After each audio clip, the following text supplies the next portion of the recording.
नमस्कार, Manoj Tiwari talk show में आप सभी का स्वागत है। मैं आकांक्षा पांडे। आज एक सब्जेक्ट पे बात करने जा रहे हैं, केमिस्ट्री। जब मैं क्लास 11th में थी ना, तो मेरी केमिस्ट्री की बुक में लिखा था chemistry in our everyday life. सोचने पे और समझने पे ये समझ में आया कि जो हमारे अगल बगल चीज़ें हैं ना, वो सब कहीं ना कहीं केमिस्ट्री से लिंक करती हैं। खाना, पानी, दवा, फिर घर के बर्तन, हीरे, सोना, चांदी, सब कुछ जहाँ कहीं भी देखोगे आप, कहीं ना कहीं वो केमिस्ट्री से लिंक होता हुआ नज़र आएगा। पढ़ने पे कभी बहुत ज़्यादा हैवी लगती है और कई स्टूडेंट्स के लिए बहुत इजी। तो ये जो हैवी और इजी का इक्वेशन है ना, बच्चों का केमिस्ट्री के साथ केमिस्ट्री, ये हम समझने की कोशिश करेंगे सीपी शर्मा क्लासेस के निर्देशक डॉक्टर सीपी शर्मा से, जो केमिस्ट्री के स्पेशलिस्ट भी हैं, और वो हमें, आपको और स्टूडेंट्स को, सबको ये बताएंगे कि केमिस्ट्री के साथ स्टूडेंट्स की केमिस्ट्री कैसे अच्छी हो सकती है। सर, आपका बहुत बहुत स्वागत है हमारे टॉक शो में। Thank you. सर, तो एक बेसिक सवाल से शुरू करते हैं। जैसा कि मैंने बोला कि केमिस्ट्री की स्टूडेंट्स के साथ केमिस्ट्री, मतलब कि कई स्टूडेंट्स को वो बहुत ज़्यादा हैवी लगती है केमिस्ट्री और कई स्टूडेंट्स को बहुत इजी लगती है। तो आप बताइए कि एक्चुअली केमिस्ट्री कैसी होती है। बीइंग अ स्टूडेंट बताइएगा, क्योंकि प्रोफेसर, अगर आप बीइंग अ प्रोफेसर बताएंगे तो बहुत इजी हो जाएगी फिर। देखिए, ऐसा है कि केमिस्ट्री को मैं आपको यदि बहुत ही शॉर्ट में बताना चाहूँ जी, मतलब एक सेंटेंस में यदि बताना चाहूँ तो chemistry is more mathematical than mathematics. Mathematics से भी ज़्यादा यदि कोई मैथमेटिकल सब्जेक्ट है दैट इज केमिस्ट्री, क्योंकि 100% स्कोरिंग होता है और ये इतना कंसेप्चुअल है, इतना कंसेप्चुअल। यदि आपने एक बार इसका बेसिक क्लियर कर लिया तो फिर आप चाहे किसी लेवल पे पढ़िए, चाहे आप ग्रेजुएशन करिए, पोस्ट ग्रेजुएशन करिए, ये मेंस एडवांस की तैयारी करिए, नीट की करिए, कहीं आप रिसर्च करिए जी, तो आपको केमिस्ट्री का बेसिक फंडामेंटल एक बार क्लियर हो जाए तो इससे आसान सब्जेक्ट दूसरा कोई है नहीं यूनिवर्स में। सर, हिस्ट्री हुई, मैथ्स हुई, बच्चे बहुत भागते हैं इनसे। अभी क्या है कि केमिस्ट्री से भी बच्चे भागने लगे हैं। सर, ऐसा क्यों, और इसको आसान करने का क्या तरीका हो सकता है? देखिए, ये जो आप भागने वाला कह रहे हैं कि ये केवल टीचर के ऊपर डिपेंड करता है कि बहुत सारे टीचर ऐसे होते हैं। देखिए, केमिस्ट्री का नाम तो है रसायन विज्ञान जी, लेकिन होता क्या है कि यहाँ इसको रसायन विज्ञान में जो रस निकलता है उसको टीचर खुद ही पी लेता है, बच्चे तक पहुँचना नहीं देता। और यदि बच्चे तक वो एग्जैक्टली पहुँच जाए तो फिर केमिस्ट्री से ज़्यादा इजी सब्जेक्ट कोई रहेगा नहीं।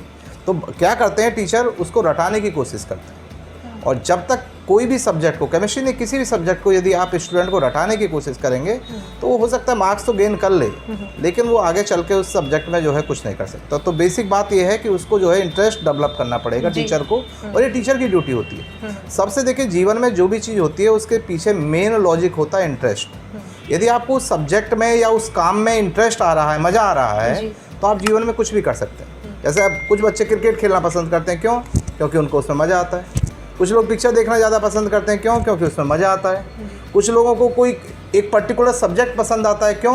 क्योंकि उसमें मज़ा आता है। तो सबसे ज़रूरी चीज़ है कि उसमें हमें इंटरेस्ट आना चाहिए, और इंटरेस्ट डेवलप करने का काम केवल और केवल टीचर का होता है। सर, जो मैंने देखा है, सुना है, इनफैक्ट खुद भी फेस किया है, वो ये कि केमिस्ट्री के IUPAC नेम, नॉमेनक्लेचर्स, सर बहुत बाउंस मारते हैं सर पे। तो इसको इजी करने का कुछ आप जो टेक्निक आप अपनाते हो अपने स्टूडेंट्स के साथ? देखिए, ये जो आप चीज़ कह रही हैं बड़ी बेसिक लेवल की चीज़ है, तो हम पहली क्लास में जो है बच्चों को बता देते हैं कि नाम तो ऐसी चीज़ है कि देखिए, यदि नाम जानते हैं, जैसे आपका नाम आकांक्षा है जी, तो यदि हम आपको ऐसे ही बुलाएंगे कि मैडम सुनिए तो एक अलग असर पड़ेगा, और यदि हम आपका नाम लेके बोलेंगे आकांक्षा जी ज़रा सुनिए तो आपको लगेगा कि सर मुझे रिकॉग्नाइज कर रहे हैं जी। तो ये देखिए, बच्चों को तो नेमिंग तो सीखना पड़ेगा। और बेसिकली IUPAC सिस्टम देखिए ऑर्गेनिक इनऑर्गेनिक दोनों में होता है जी। तो उसमें 10 रूल हैं, सिंपल से 10 रूल ऑर्गेनिक में होते हैं, 10 रूल इनऑर्गेनिक में होते हैं। वो 10 रूल को 1 घंटे में बता दिया जाता है, और 1 घंटे के बाद कोई ऐसा क्वेश्चन नहीं, कोई ऐसा कंपाउंड नहीं जो बच्चा नाम नहीं लिख सकता। अच्छा, तो बहुत ईजी होता है। सर, नीट में ऑर्गेनिक केमिस्ट्री, इनऑर्गेनिक केमिस्ट्री, और उसके बाद फिज़िकल, एग्रीकल्चर, बायोकेमिस्ट्री, इन सबको मिला के 45 क्वेश्चंस आते जो कि सॉल्व करने होते हैं। तो आपके हिसाब से वो इम्पोर्टेंट 45 क्वेश्चंस कैसे होते हैं, और आप कैसे उसे सेलेक्ट करते हैं?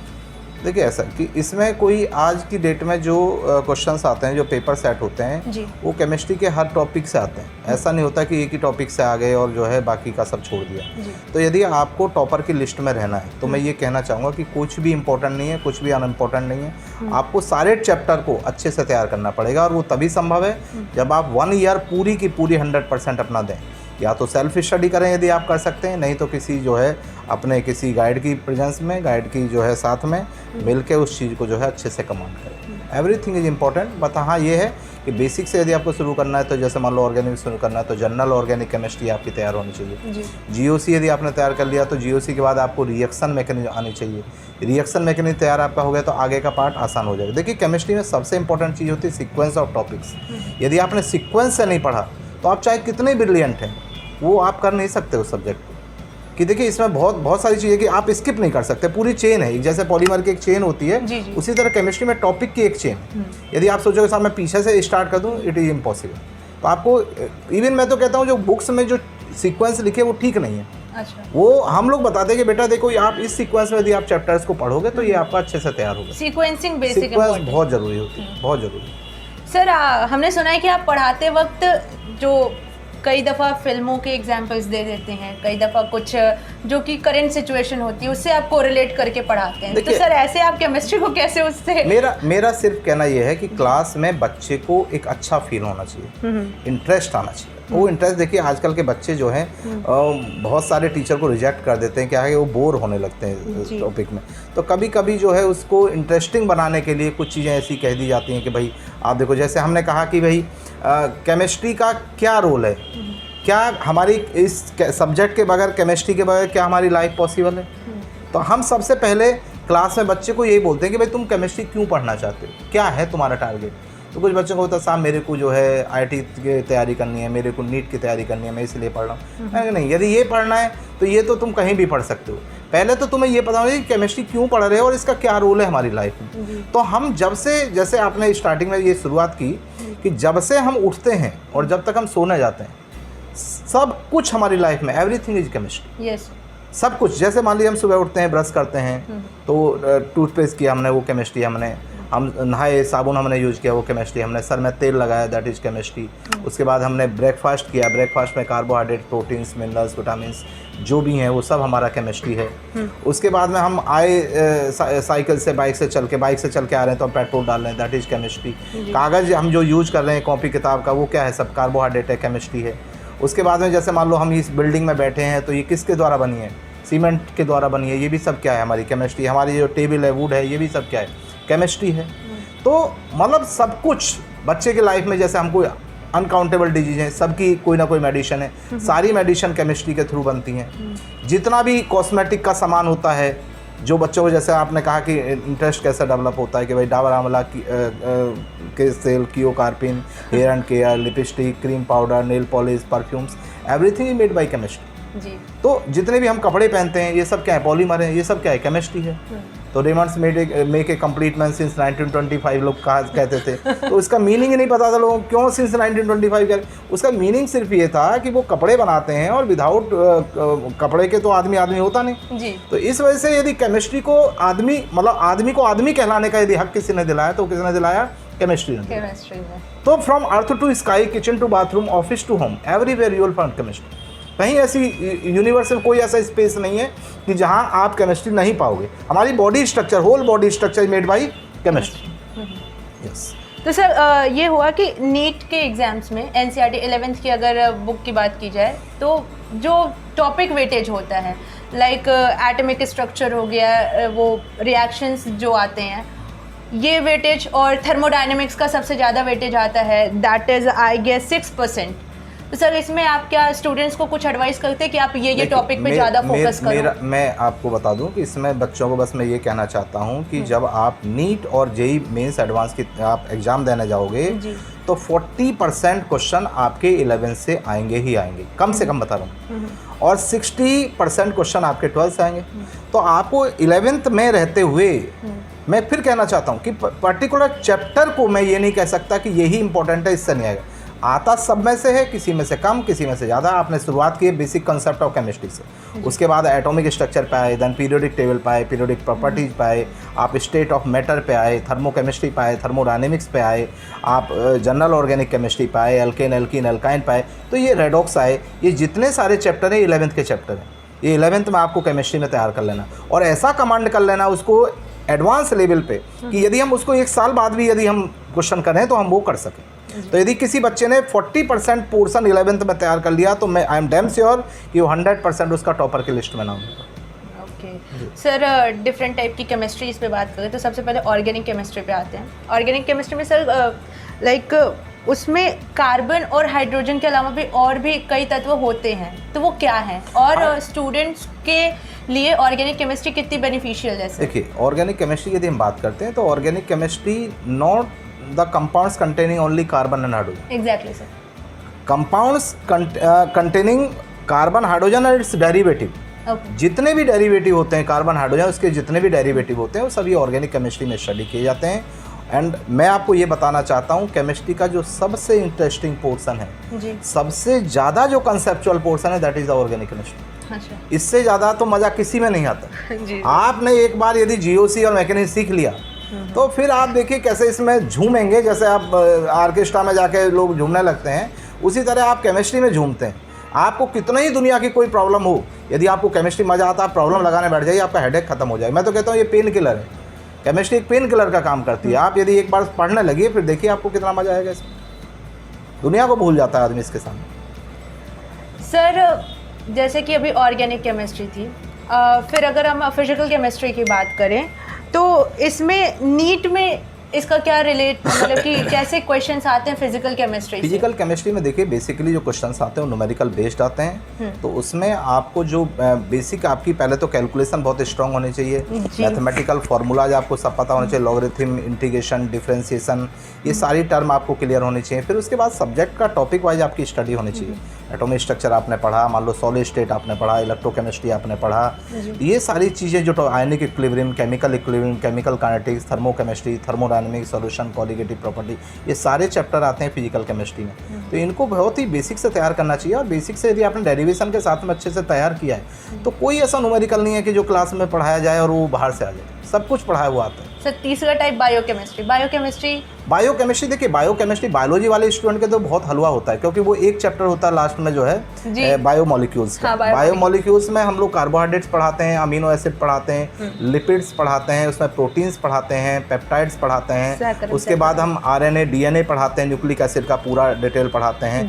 तो ये हार्मोन्स वगैरह के बारे में सारी चीज़ें पढ़ाते हैं और वो बच्चे जो है बेसिकली बायोलॉजी वालों के लिए तो बहुत आसान है क्योंकि वो पढ़े हुए होते हैं। हम लोग और डेप्थ में चले जाते हैं क्योंकि बायोलॉजी वाले केवल थ्योरी बताते हैं और हम लोग रिएक्शन बेस्ड बताते हैं।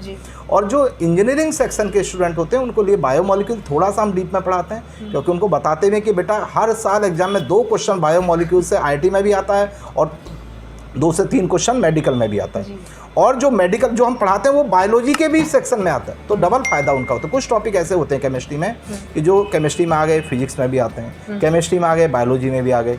तो वो दोनों सब्जेक्ट यदि केमिस्ट्री को 100% तैयार कर लिए तो समझिए आपका 25% फिजिक्स ऑलरेडी तैयार हो जाएगा। मॉडर्न फिजिक्स का बहुत सारा पार्ट जो है केमिस्ट्री कवर करती है। अच्छा। और यदि आपने केमिस्ट्री को अच्छे से तैयार कर लिया तो कुछ पोर्शन आपका बायोलॉजी का तैयार हो जाता है। तो केमिस्ट्री सब में आती है, केमिस्ट्री सब में आती है। तो वक्त है एक छोटे से ब्रेक का। ब्रेक के बाद हम डॉक्टर सीपी शर्मा के साथ ये केमिस्ट्री पे अपनी चर्चा को आगे बढ़ाते रहेंगे। तब तक के लिए आप बने रहे मनोज तिवारी टॉक शो के साथ।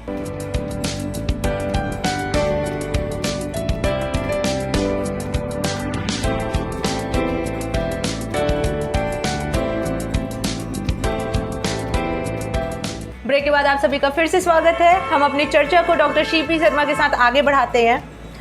सर आपने बायोकेमिस्ट्री बताया, फिजिकल केमिस्ट्री बताया, ऑर्गेनिक इनऑर्गेनिक के बारे में बताया। तो सर अब एक क्वेश्चन आता है मेरा मोल कॉन्सेप्ट और स्टोइकोमेट्री के बारे में। सर ये कैसे स्टूडेंट्स की लाइफ में इनका इम्पैक्ट कैसा होता है और एग्जाम्स में कैसे क्वेश्चंस आते हैं इनके रिलेटेड? देखिए मोल कॉन्सेप्ट को मैं यदि डिफाइन करूँ आपको एक शब्द में बोलूँ, इट इज़ द लाइक अनमोल कॉन्सेप्ट। अनमोल कॉन्सेप्ट, मोल कॉन्सेप्ट मीन्स एक अनमोल concept, basic concept of chemistry. मैंने कहा ना जब तक बेसिक फंडामेंटल तैयार नहीं होंगे तब तक आप कैसे तैयार करेंगे। मोल क्या होता है? किसी के मतलब यहाँ पे आपके कोई सपोज आपका तिल यहाँ दिख रहा है मुझे, तो ये क्या है, दिस इज द मोल। अब मोल देखा तो सबने मोल के बारे में अलग अलग धारणा की। बेसिकली ये होता है एक SI यूनिट होती है, SI यूनिट के अकॉर्डिंग मोल तो एक SI यूनिट की फॉर्म में आता है। तो इसमें क्या है कि साइंटिस्टों ने इनिशियली देखा कि भाई हम केमिस्ट्री में कोई ऐसी टर्म लेकर आए जो बहुत बड़ी वैल्यू होती हैं, 6.023 इंटू 10⁻23। तो 6.023 इंटू 10⁻23 10000 आपने 23 बार लिखा, तो आप सोचिए कितना क्रिटिकल हो जाए। तो उन्होंने कहा this is nothing but simply 1 मोल। 1 मोल को कैसे डिफाइन किया उन्होंने, number of atoms present in exactly 12 gram of 6 carbon 12। 12 gram carbon में जितने एटम प्रेजेंट होते हैं दैट इज द 1 मोल। अब मोल निकालने का सिंपल सी कैलकुलेशन है, number of moles weight upon molecular weight, weight upon atom weight, depend करता है कि किसका आप निकाल रहे हो। उसके बाद मोल को वॉल्यूम से रिलेट कर दिया। मोल के लिए फिर सारी जितनी भी हमारी कंसंट्रेशन टर्म है, चाहे मास फ्रैक्शन है, चाहे वॉल्यूम फ्रैक्शन है, चाहे परसेंटेज मास बाय वॉल्यूम है, चाहे स्ट्रेंथ है, चाहे आपका मोल फ्रैक्शन है, चाहे नॉर्मलिटी है, मोलरिटी है, मोलरिटी है, फॉर्मलिटी है, जितनी भी स्टाइकियोमेट्री है, सब किस पर डिपेंड करती है, मोल पर डिपेंड करती है। तो मोल एक बेसिक फंडा है, जो इसको आप तैयार कर लेते हैं तो उसको पूरी फिजिकल केमिस्ट्री में उसका रोल होता है, उसका काम होता है। सर केमिकल रिएक्शन और एटॉमिक स्ट्रक्चर, इसमें भी स्टार्टिंग में स्टूडेंट्स को बहुत प्रॉब्लम आती हैं, ईजी कैसे करते हैं आप पढ़ाते वक्त? एटॉमिक स्ट्रक्चर तो देखिए बहुत ईजी है, बहुत ही ईजी है, क्योंकि उसमें तो इतना मजा आता है कि यदि आपने कुछ बेसिक क्वांटम नंबर्स जैसे बच्चे ने पढ़ लिया, क्वांटम्स नंबर पढ़ने के बाद में उसने अफबाउ प्रिंसिपल पढ़ लिया, हुन्स रूल पढ़ लिया, पाउली एक्सक्लूजन प्रिंसिपल पढ़ लिया, बोहर्स एटॉमिक मॉडल पढ़ लिया, तो फिर और जब आप ये सब चीज़ पढ़ लेंगे तो आपको इलेक्ट्रॉनिक कन्फिगरेशन लिखना आ जाए। और यदि एलिमेंट का आपको इलेक्ट्रॉनिक कन्फिगरेशन लिखना आ गया तो समझिए आपको पूरी पीरियोडिक टेबल आ गई। पूरी पीरियोडिक टेबल आपको आ गई तो पूरी पीरियोडिक प्रॉपर्टीज आ गई। पूरी पीरियोडिक प्रॉपर्टी यदि आपको पता है तो आपकी पूरी इनऑर्गेनिक केमिस्ट्री तैयार होगी। तो बेसिकली ये शुरुआत होती है एटॉमिक स्ट्रक्चर से, और एटॉमिक स्ट्रक्चर में जो आपको सबसे रुचि है that is the quantum number, और कुछ रूल्स जो हैं जो अफबाउ प्रिंसिपल, हुन्स रूल ये मैंने बताए, ये आपको तैयार करना है। अच्छा, तो सर थोड़ा सा माहौल को केमिस्ट्री से बाहर ला के केमिस्ट्री में ही रखते हैं। दैट इज़ सर एक क्वेश्चन है मेरा कि आप बच्चों को पढ़ाते ही अपने आप को अपडेट करते हैं या आप अपने को अपडेट करने के लिए खुद भी अलग से पढ़ते हैं? देखिए मैं आपसे आकांक्षा जी इसमें एक बात कहना चाहता हूँ, टीचर तभी तक टीचर होता है जब तक कि वो स्टूडेंट होता है। जिस दिन किसी टीचर ने ये समझ लिया कि आई एम परफेक्ट तो उसका डिग्रेडेशन तो कन्फर्म। तो मेरा ये सभी टीचरों को, जो मैं ये बच्चों को नहीं मैसेज दे रहा हूँ या टीचरों को मैसेज दे रहा हूँ जो इस वीडियो को देख रहे हैं आपके चैनल के माध्यम से, कि आप डेली अपने आप को पढ़िए, डेली अपडेट करिए, डेली आप सब्जेक्ट को पढ़िए। Nobody is perfect in this universe except almighty, क्योंकि यदि ऐसा हो गया तो second law of thermodynamics fail हो जाएगा। बिल्कुल। Second law of thermodynamics state that it is impossible to construct a perpetual motion machine which can convert heat completely into equivalent amount of work. दुनिया का कोई ऐसा सिस्टम नहीं है, कोई ऐसा मशीन नहीं है, कोई ऐसा मैन नहीं है, कोई ऐसा वुमेन नहीं है, कोई ऐसा सुपरमैन नहीं है, कोई ऐसा हीमैन नहीं है जिसको आप जितना आता हो इतना वो डिलीवर कर सके, या जिसको 100% आता हो। कोई भी परफेक्ट नहीं है। तो यदि आप परफेक्ट होना चाहते हैं, परफेक्ट तो नहीं हो पाएंगे, बट यदि परफेक्शन की तरफ जाना चाहते हैं तो आपको डेली स्टडी करना पड़ेगा। हर टीचर को डेली पढ़ना चाहिए, चाहे आप इंटरनेट से पढ़िए, चाहे आप बुक से पढ़िए, चाहे जहाँ से पढ़िए, आजकल तो सब कुछ अवेलेबल है। बट ध्यान रखिए इंटरनेट से पढ़ते समय आपको बेसिक नॉलेज ज़रूर पता होने चाहिए, आपके बेसिक फंडामेंटल क्लियर होने चाहिए, क्योंकि इंटरनेट पे बहुत सारी चीज़ें गलत लिखी हुई हैं और लोग इंटरनेट को बिल्कुल भगवान समझ बैठे हैं, आजकल टेक्स्ट बुक को पढ़ना बंद कर दिए। तो तभी तो गड़बड़ हो रहा है, तभी गड़बड़ हो रहा है, उनको बेसिक क्लियर नहीं हो, कहीं इंटरनेट पे किसी ने कोई डाल दिया उसी को मान बैठते हैं कि सही है। तो टीचर को पढ़ना चाहिए। सर अगर एक बात की जाए, अक्सर हम लोग ऐसे आम तौर पे बोली भाषा में कहते हैं कि ये दो लोगों की केमिस्ट्री बहुत अच्छी है, तो सर ये कौन सी केमिस्ट्री है और ये बुक में है कि नहीं है? केमिस्ट्री कोई देखिए सब्जेक्ट नहीं, केमिस्ट्री इज अ फिनोमिनन। ये एक फिनोमिनन है। आपके मेरे बीच की केमिस्ट्री हो सकती है, आप दोनों के बीच की केमिस्ट्री हो सकती है, मेरी भगवान के बीच की केमिस्ट्री हो सकती है, ऐश्वर्या राय अभिषेक बच्चन के बीच की केमिस्ट्री हो सकती है। वो किसी केमिस्ट्री की केमिस्ट्री हो सकती है, मैथ की केमिस्ट्री हो सकती है, फिजिक्स की केमिस्ट्री हो सकती है, हमारी और हमारे समाज की केमिस्ट्री हो सकती है, हमारी किसी व्यक्ति से केमिस्ट्री हो सकती है। तो केमिस्ट्री कोई सब्जेक्ट नहीं, एक फिनोमिनन होता है किन्हीं दो व्यक्तियों के बीच में, एक से अधिक व्यक्तियों के बीच। और सर ये केमिस्ट्री लोचा एक टर्म यूज करते हैं हम, इसमें क्या कहेंगे आप? देखिए लोचा इन द सेंस की क्या है कि जब कोई केमिस्ट्री का एक बात हो, यदि मैं सब्जेक्ट की बात करता हूँ तो केमिस्ट्री की सबसे बड़ी जो खराबी है, अच्छाई तो सब मैं बता ही रहा हूँ, मैं खराबी बता दूं कि ये एक बड़ा ऐसा सब्जेक्ट है कि इसको रेगुलर पढ़ना पड़ता है। यदि आपने 24 घंटे पढ़ लिया एक दिन में और आपने फिर अगले दिन छोड़ दिया, तो ये समझिए कि जितनी तेज़ी से याद होता है उसके 4 गुना तेज़ी से इसको भूलता है आदमी। तो चाहे आप यदि सब्जेक्ट को पढ़ना चाहते हो, इस केमिस्ट्री को पढ़ना चाहते हो, तो चाहे आप 2 घंटे पढ़िए, लेकिन डेली पढ़िए, नहीं तो इसमें बहुत लोचा हो जाता है। Sir, would you like to share your unforgettable moment when you were in teaching line?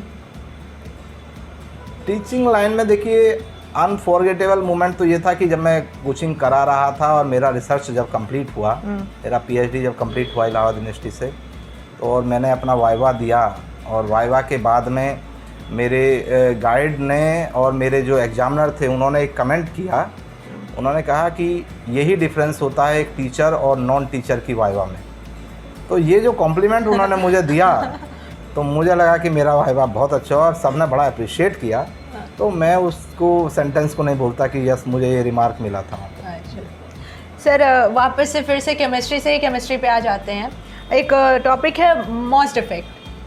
Sir ये कैसे छात्रों को समझने में इजी हो सकता है? मॉस डिफेक्ट होता क्या है ये ज़रा बता दीजिए। देखिए मास डिफेक्ट क्या होता है, बेसिकली जितने हमारा कोई जैसे हमने कोई कंपाउंड लिया, वो एलिमेंट लिया है, उसमें प्रोटॉन, न्यूट्रॉन, इलेक्ट्रॉन, जो न्यूक्लियॉन्स होते हैं, पहले न्यूक्लियॉन्स की बात करें, न्यूक्लियॉन्स जो हमारे एक्चुअल हैं और जो आइसोटोप दिया उनके बीच का जो डिफरेंस होता है उसको मास डिफेक्ट की फॉर्म में निकालते हैं। अच्छा। ये बेसिकली न्यूक्लियर उसमें आता है, रेडियो एक्टिविटी में आता है।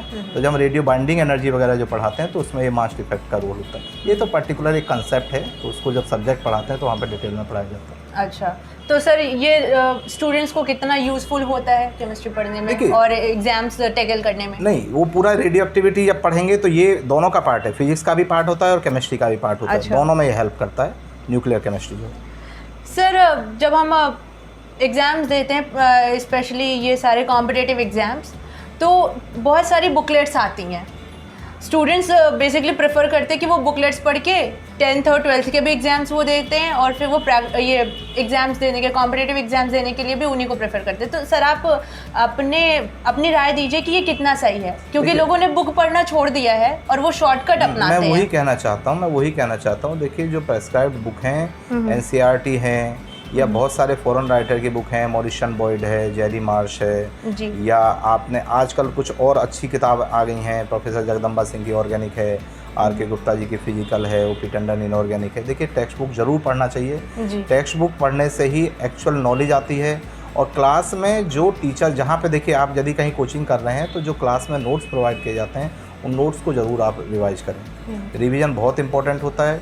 यदि आपने नोट्स बनाए प्रॉपर, और शॉर्ट नोट्स हर टॉपिक का बनाइए, शॉर्ट नोट्स बना के उनको रिवाइज करते रहिए और टेक्स्ट बुक को ज़रूर साथ में रखिए। कि बहुत सारे टीचर, देखिए मैं कहना नहीं चाहिए लेकिन मैं कह रहा हूँ क्योंकि ये बच्चों से जुड़ा हुआ मामला है।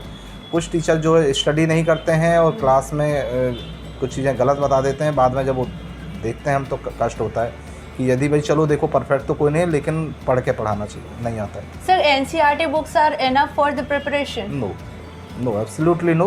ये हेल्प कर सकती हैं आपके प्रिपरेशन में, लेकिन यदि आप कोई कहें कि केवल NCERT पढ़ के मैं जो है JEE एडवांस निकाल सकता हूँ, मैं नीट निकाल सकता हूँ, तो ये तो बिल्कुल हाइपोथेटिकल बात है। सर आपने नोट्स की बात की, तो CP शर्मा क्लासेस में नोट्स कैसे दी जाती हैं और क्या इंपॉर्टेंस स्टूडेंट्स को बताया जाता है? देखिए हम पूरी थ्योरी, पूरे डेरिवेशन, पूरा कॉन्सेप्ट क्लास में एक एक बच्चे को समझा के नोट कराते हैं, स्मार्ट बोर्ड पे हम लोग पढ़ाते हैं। उसके बाद में हम बुकलेट्स के थ्रू बच्चे को जो है एक सब्जेक्ट में 15 से 20 हज़ार क्वेश्चन का पैकेज देते हैं, और देते नहीं, उसको क्लास में सॉल्व कराते हैं। पूरा हर 8वें दिन, 10वें दिन, 15वें दिन पे हम पूरा क्लासरूम टेस्ट और टेस्ट सीरीज कराते हैं, ranker test series. Ranker test series में तीनों सब्जेक्ट के टेस्ट होते हैं, फिजिक्स केमिस्ट्री मैथ्स या फिजिक्स केमिस्ट्री बायोलॉजी। और यदि एक रेगुलर इंटरवल के बाद आप टेस्ट करा रहे हैं, जितना पढ़ाते जाइए उसका एक पहले से शेड्यूल बना लीजिए और बच्चे को पहले से प्रोवाइड करा दिए कि भाई ये आपका टाइम टेबल है, इसके अकॉर्डिंग आपका टेस्ट होगा। तो बच्चे को पहले से पढ़ा जाता है। आप भी एफर्ट करिए कि उतना सिलेबस उस डेट तक ख़त्म हो जाए, लेकिन यदि किसी कारण से नहीं भी ख़त्म आपका हो पा रहा है तो बच्चे को तो पता रहे कि भाई ये मुझे देना है टेस्ट, वो मेंटली प्रिपेयर है। और रेगुलर इंटरवल पे यदि आप प्रैक्टिस कराएंगे और टेस्ट कराएंगे तो बच्चे को बहुत बड़ा बेनिफिशियल होता है। मॉडल पेपर्स का क्या रोल है? बहुत बड़ा रोल है। मॉडल पेपर क्या, PYQ कहूँगा मैं, प्रीवियस ईयर क्वेश्चंस, कि लास्ट 20 ईयर के पेपर तो हर बच्चे को लगाने चाहिए, चाहे वो IT की तैयारी कर रहा है, चाहे मेडिकल की तैयारी कर रहा है। क्योंकि कारण क्या है कि 20 साल का पेपर लगाने से आपको बिल्कुल फंडा क्लियर हो जाता है कि इस लेवल के क्वेश्चन आते हैं। और हर कंसेप्ट, यदि आपने 20 साल लगा ली तो हर कंसेप्ट आपको तैयार हो जाएगा। 20 साल में हर कंसेप्ट कवर हो जाता है बच्चे का, तो बहुत ज़रूरी है कि वो PYQ लगाए। तो सर क्या आप मॉडल पेपर अपने स्टूडेंट्स को सॉल्व करवाते हैं? पूरा क्लास में सॉल्व कराते हैं 100% साथ साथ। सर जैसे कि अभी आपने बोला कि अगर केमिस्ट्री को 24 घंटे एक बार पढ़ने के बाद और दूसरे दिन छोड़ दिया जाए तो वो केमिस्ट्री का लोचा हो जाता है। सर इस कोरोना पीरियड में जब स्टार्टिंग में कॉलेज, स्कूल, कोचिंग, ट्यूशन सब बंद हुए तो लोगों ने सोचा कि खुल जाएंगे, एंड आफ्टर दैट वो एक्सटेंड होता चला गया लॉकडाउन। बहुत से स्टूडेंट्स को बहुत ज़्यादा लॉस हुआ, क्योंकि जिन्होंने ऑनलाइन पढ़ाई की दैट इज़ इनफ, लेकिन जो नहीं कर पाए, जो सिर्फ कोचिंग क्लासेस के भरोसे रह गए, उनका तो बहुत ज़्यादा लॉस हो गया, ब्रेक डाउन हो गया। तो सर उस टाइम के बच्चों को आप कैसे रिकवर कर रहे हैं यहाँ पे, जो क्योंकि आ तो रहे होंगे वो बच्चे, तो उनकी रिकवरी के लिए क्या कुछ एक्स्ट्रा एफर्ट्स करने पड़ते हैं उनको, चीज़ें स्टार्ट से लेके अभी तक का, क्योंकि ये 2 साल भी बीत गए हैं, काफ़ी कुछ लॉस हो गया, तो आप वो रिकवरी कैसे करते हैं, वो बच्चों को आप कैसे हैंडल करते हैं आगे जब ये 2 साल पहले आया कोरोना, जब आया तो मैं भी पहले ऑफलाइन ही पढ़ाता था, लेकिन मेरे पास में अनअकैडमी से ऑफ़र आया और मैंने अनअकैडमी पर पढ़ाना शुरू किया जी। तो अनअकैडमी में मुझे इतना बच्चों ने लाइक किया कि मतलब करते हैं कि मैं 6 रैंक तक पहुंच गया पूरे इंडिया में। मेरी केमिस्ट्री में 6 रैंक, जहाँ में पूरे इंडिया के टीचर पढ़ाते हैं। अच्छा। तो बड़ा मुझे भी लगा कि नहीं, अब इसमें कुछ करना चाहिए। तो बच्चों को साथ में देखिए, चाहे आप ऑफलाइन पढ़ाओ चाहे ऑनलाइन पढ़ाओ, यदि आप ईमानदारी से जुटे हुए हैं तो बच्चे को मज़ा जब आने लगता है तो फिर वो ऑनलाइन भी पढ़ सकता है। और हाँ, ऐसा कुछ बच्चे जो ग्रामीण परिवेश के बच्चे हैं, जो ऑनलाइन नहीं पढ़ पाए हैं या उनको वहाँ प्रॉब्लम नहीं उनकी सॉर्ट आउट हो पाई है, तो इस समय जो बच्चे आ रहे हैं थोड़ा सा देखिए कमज़ोर आ रहे हैं जी। और क्योंकि कभी भी ऑनलाइन क्लासेस में ये बड़े कहते हैं, मुझे इसमें कोई संकोच नहीं है, बेशक मैं ऑनलाइन भी पढ़ाता हूँ और ये बात मैं बिल्कुल समझिए कि कंसेप्चुअल तरीके से बोल रहा हूँ कि कभी भी कोई ऑनलाइन क्लासेस ऑफलाइन का विकल्प नहीं हो सकता। ऑफलाइन क्लासेस हमेशा प्रेफरेबल रही है, हमेशा से हमारी भारतीय संस्कृति यही कहती है कि जब बच्चा सामने बैठा होता है और अपने क्लास में डाउट्स पूछता है तो उसके कंसेप्ट ज़्यादा क्लियर है। तो करते हैं हम लोग, एफर्ट करेंगे और बच्चों के साथ में हम तो बैठे रहते हैं। हम लोगों ने कह रखा है कि आप क्लास में पूछो, क्लास के बाहर पूछो, हमारे यहाँ छूट रहती है और हम बच्चों को पहले यही उनका हेटेशन दूर करते हैं। आपको यदि कोई भी डेसिमल में भी डाउट हो रहा है तो आप सबसे पहले क्लास में खड़े होकर पूछो। सर कई दफ़ा देखा जाता है कि स्टूडेंट्स जो होते हैं वो स्पेशल टीचर से पढ़ने के लिए कई सारी कोचिंग्स में अपना हाथ पैर मार चुके होते हैं और कई दफ़ा तो वो कई सारे कोचिंग्स में एडमिशन भी ले चुके होते हैं। तो ये कितना बेनिफिशियल होता है एक स्टूडेंट्स के लिए, हर जगह लाइक केमिस्ट्री यहाँ कर रहे हैं, फिजिक्स वहाँ कर रहे हैं, मैथ्स वहाँ कर रहे हैं, बायो वहाँ कर रहे हैं। ये आपने सही क्वेश्चन देखिए बहुत पूछा है। इसमें क्या होता है कि देखिए, जो बच्चा पहले से पढ़ा हुआ है जी, जिसको कुछ आता है, उसके लिए तो ठीक है कि भाई उसने स्पेशलाइजेशन में केमिस्ट्री यहाँ पढ़ लिया, फिजिक्स कहीं पढ़ लिया, वो तो ठीक है। लेकिन जो नए बच्चे होते हैं उनको ये सब नहीं करना चाहिए। उनको एक परफेक्ट जगह जहाँ भी उनको अच्छा लगे, उनको पहले सारे सब्जेक्ट का डेमो, आजकल तो ये इलाहाबाद में फैसिलिटी है, ये फैसिलिटी इलाहाबाद में ही है कि सब लोग 1 हफ्ते का डेमो क्लास देते हैं। 1 हफ्ते ट्रायल करिए, आपको देखिए किससे आपकी फ्रीक्वेंसी मैच कर रही है। टीचर कोई बुरा नहीं होता, बट डिपेंड करता है कि बच्चे की फ्रीक्वेंसी किससे मैच कर रही है। यदि आपकी फ्रीक्वेंसी मैच कर रही है तो आप तीनों सब्जेक्ट एक छत के नीचे पढ़ेंगे तो आपका जो इधर उधर जाने का जो टाइम है और वो सब चीज़ें जो है कहीं ना कहीं से बच जाएँ, फ़ायदा हो। सब पॉलीमर केमिस्ट्री और उसके बाद एग्रीकल्चर, एग्रो केमिस्ट्री या एग्रीकल्चर केमिस्ट्री जो भी कह लीजिए, तो सर ये दोनों ब्रांच जो है वो स्टूडेंट्स के लिए कितनी हेल्पिंग होती हैं, कितनी यूज़फुल होती हैं? देखिए, ये तो सब जब आता है जब आप स्पेशलाइजेशन करते हैं। यहाँ तो जब आप तैयारी कर रहे होते हैं तो पॉलीमर के बारे में मैंने बताया कि हमारी लाइफ में आजकल तो पॉलीमर एज है, सब कुछ पॉलीमर का बनाता है। हमारे जितने क्रॉकरी का सामान है सब जो है पॉलीप्रोपाइलिन से पूरा फॉर्म होता है। इवन जो है हमारा ये है, क्या कह सकते हैं आप, जो है जो डेक्रोन है, टेरिलीन है, ये सब पूरा जो है हमारा क्या होता है, जिससे हमारे सिंथेटिक यान बनते हैं, कपड़े बनते हैं, सब उसका होता है। आप कहीं यदि शोरूम वगैरह में जाएंगे तो स्टैचू बनी रहती हैं, वो सब पॉलीमर की स्टैचू होती हैं। आप पॉलीथीन बैग वगैरह जो यूज करते हैं वो सब क्या है, पॉलीथीन, ये मतलब पॉलीमर ही यूज होता है। तो पॉलीमर के बगैर तो देखिए अभी इस समय तो पूरे देश में क्या पूरे वर्ल्ड में जो है पॉलीमर एज है, पॉलीमर के बगैर तो काम चलता नहीं है। तो polymer is a very important branch. और एग्रीकल्चर केमिस्ट्री की बात यह है कि देखिए हमारा देश कृषि प्रधान देश रहा है और यदि हमें उसके बारे में जानकारी है तो हम डेफिनेटली जो है हमारे बच्चे आगे चल के जो उस फील्ड में काम करना चाहते हैं या जो हमारे गांव के किसान हैं उनको हेल्प करेंगे, तो यदि हमारी फसलें अच्छी होंगी तो हमारा देश जो है समृद्ध रहेगा, संपन्न रहेगा। सर कोई स्टूडेंट क्या किसी भी फॉर्मूले को देख के बता सकते हैं कि ये फॉर्मूला किसका है, किस ब्रांच का है? और क्या मैथमेटिक्स के जो फॉर्मूले होते हैं वो केमिस्ट्री को उसके फॉर्मूले याद करने में यूज़फुल होते हैं? देखिए ऐसा नहीं कि फार्मूला जब केमिस्ट्री पढ़ रहा है तो फार्मूला यदि आप सामने उसके लिखोगे तो बता ही देगा स्टूडेंट केमिस्ट्री का कि ये किसका है। और रहा कि देखिए मैथमेटिक्स के फार्मूला भी केमिस्ट्री में यूज होता है। जितने इंटीग्रेशन है, डिफरेंशिएशन है, लॉगरिथम है, वो सारी चीज़ें यहाँ पे काम आती हैं। बगैर मैथ के तो केमिस्ट्री में कुछ करो ही नहीं पाओगे। तो मैंने वही कहा ना, केमिस्ट्री मैथमेटिकल ज़्यादा है क्योंकि इसमें रिएक्शन बेस्ड होता है। यदि आपने रिएक्शन का रिएक्टेंट, रिएजेंट और प्रोडक्ट सही लिख दिया तो फिर आपको 100% मार्क्स मिलेंगे, कोई आपके मार्क्स डिडक्ट नहीं कर सकता। सर केमिस्ट्री एक्सपैंड होती चली जाएगी, बातें चली जाएंगी, आपके पास भी वक्त कम है, हमारे पास भी कम है। तो सर फाइनल आप नीट की तैयारी कर रहे स्टूडेंट्स के लिए क्या एडवाइस करेंगे कि वो केमिस्ट्री को कैसे पढ़ें? सीपी शर्मा क्लासेस की ओर से आप क्या उन्हें एडवाइस करना चाहेंगे? मैं सिंपली बच्चों आपको ये कहना चाहता हूँ कि यदि आपको 2022 में एग्ज़ाम देना है नीट का या जेई मेंस और एडवांस का, तो आपने जो साल भर तक पढ़ा है उसी को बार बार रिवाइज करो। हो सकता है आपने नोट्स बनाए होंगे, हो सकता है शॉर्ट नोट्स नहीं बनाए, शॉर्ट नोट्स भी नहीं बनाए हैं, तो आप अपना लेके एक कॉपी बैठ जाइए और कॉपी में सारे जितने भी मेन फार्मूला, जितने मेन डेफिनेशन है, पॉइंट्स हैं, उन सबको बेटा एक जगह नोट कर लीजिए और रिवाइज करो उसी को। रिवीजन से ही होगा, जितना ज़्यादा आप रिवीजन करोगे इतना ज़्यादा अच्छा करोगे आप लोग। साथ के साथ में मैं आपको ये भी एडवाइस देना चाहता हूँ, लास्ट 20 ईयर के जो PYQs हैं वो ज़रूर लगाएं। मेडिकल वाले बच्चे इंजीनियरिंग के भी PYQ लगाएं, क्योंकि ऐसा है बहुत सारे क्वेश्चन जो IIT में आए होते हैं मेडिकल में रिपीट होते हैं। तो आप ये मत सोचो कि आप मेडिकल की तैयारी कर रहे हो तो आपका लेवल बहुत नीचा है और IIT वालों को बहुत ऊपर है। आजकल क्या है, सब NCERT बेस्ड हो गए, सब CBSE बोर्ड ऑर्गेनाइज करा रहा है, तो सबके एक्सपर्ट लगभग सेम, तो पैटर्न भी सेम हो गया है, लेवल भी मेंस और नीट का लगभग सेम है।